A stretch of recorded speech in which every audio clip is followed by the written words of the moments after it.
सेतुमारी हिमाल समुदायको ग्रामथानमा श्रमदान भइरहेछ। सबैजनाले हेरिदिनु होला, सबैजना हुनुहुन्छ। हाम्रो यहाँ सन्त दाइ हुनुहुन्छ यहाँ झार काट्नेमा।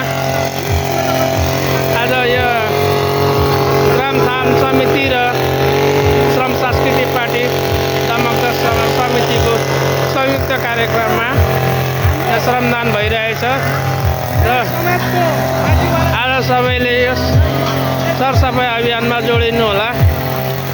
यसै गरी आजको यो श्रमदान कार्यक्रम सुचारु भइरहेछ र सम्पूर्ण साथीभाइहरूलाई श्रम सांस्कृतिक पार्टीमा जोडिनु पनि आह्वान गर्दछौँ। जय माटो जय देश, जय माटो जय देश।